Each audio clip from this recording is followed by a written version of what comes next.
We're talking about half guard knee shield, right? So if we're here and we've got this, just go to both knees from your zip. The first sort of iteration you'd find of a knee shield is something like this, where I've got this foot connected to his hip, this knee high across his chest, this leg a little shallow.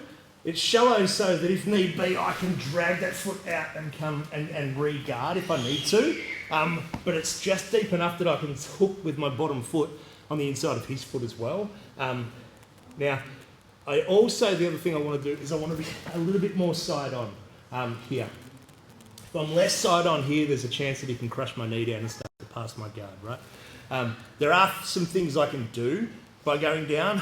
There is a sweep coming up belly down that's quite nifty as well.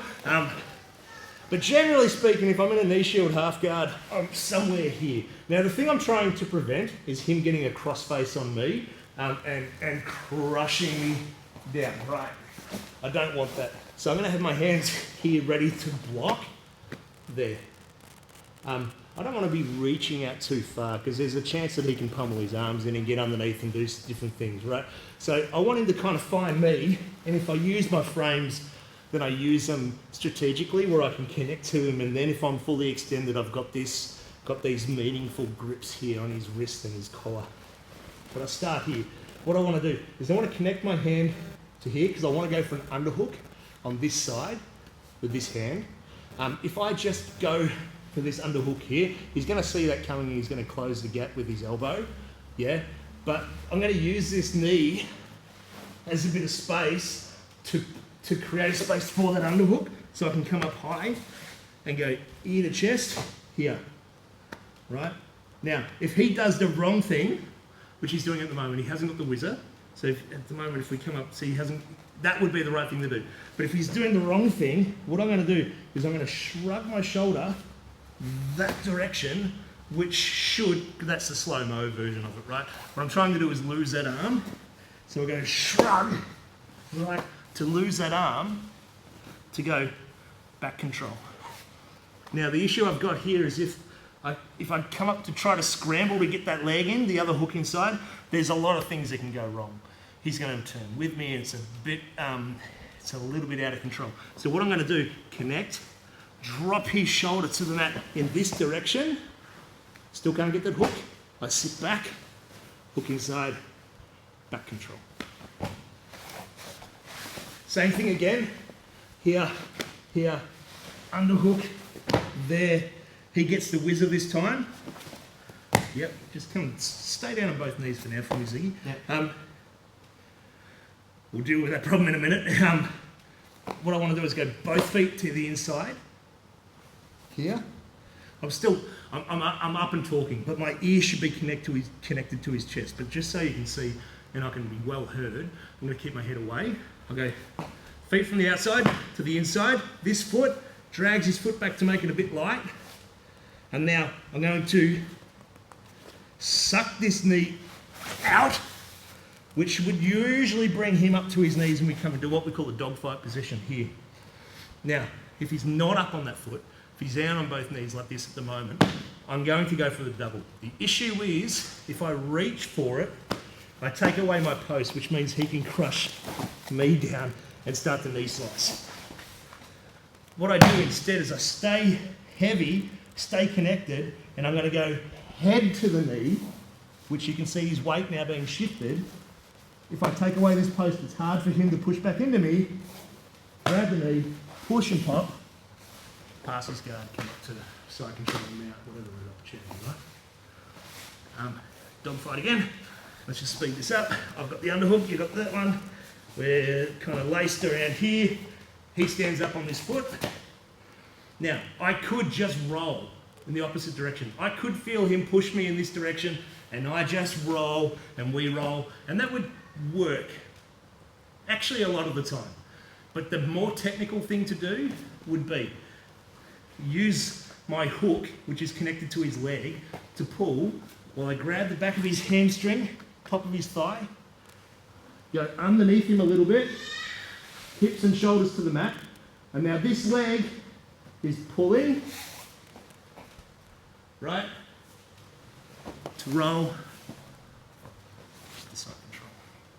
So there are your three.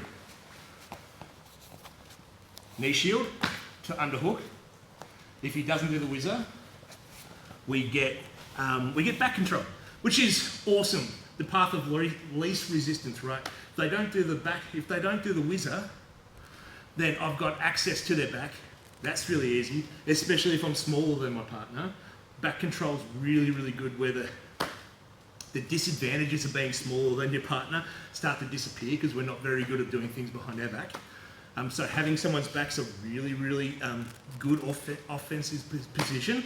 But if they do the right thing, they whizzer. I've got an option of a double leg or to sit under sweep. There's a couple of other things we can do as well. One more thing, because it's in the blue belt syllabus, what happens if that goes wrong and they actually do get that underhook on our head? Just one more thing for you to work on. There's a few other things we've been working on with this in the last couple of weeks, but this is the best paraphrase to kind of give you the framework to start on. I'm here, something's failed, and I haven't got that, and he's crushed me back down, and I'm here. And let's say, for example, that knee's just down, and we're just in like a really simple half guard position. What I want to do, so this is bad for me. I'm flat on my back, and he's got me flattened out. He's got all the things he wants from a top half position kind of thing. Really good underhook. He's got the underhook on this side as well. Really bad for me. So what I want to do is I want to get to a lockdown, because what lockdown is, it's when I'm stuck on my back, I'm going to make him stuck to me so I can make sure it's me saying, you stay there while I get my shit together, right? And deal with the underhook problem and all these things. So it's, my feet go to the inside, I can help. So it's one foot under my calf and then this foot under his foot. I can help that by standing on his heel to straighten his leg out a little bit, which helps me keep his leg in place while I insert this foot. This foot now goes under his foot.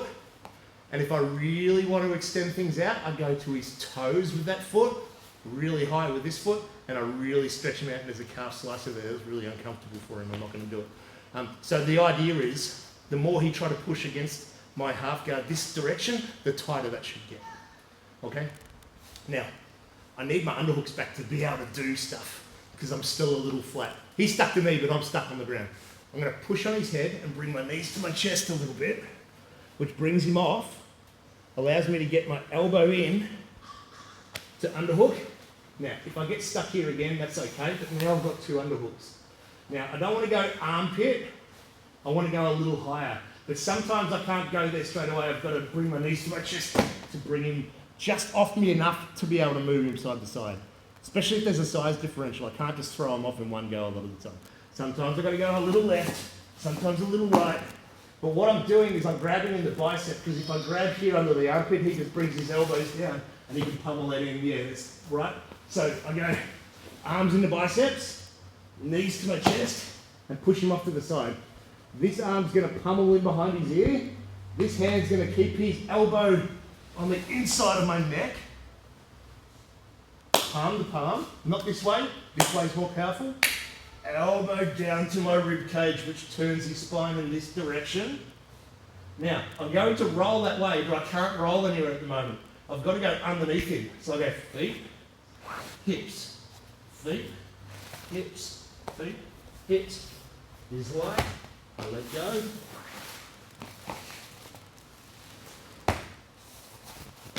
And we come into it. And then I've got my options of figure four, armbar, choke, wrist lock, bear hug, figure four, lots of options. Okay? Thanks, Iggy.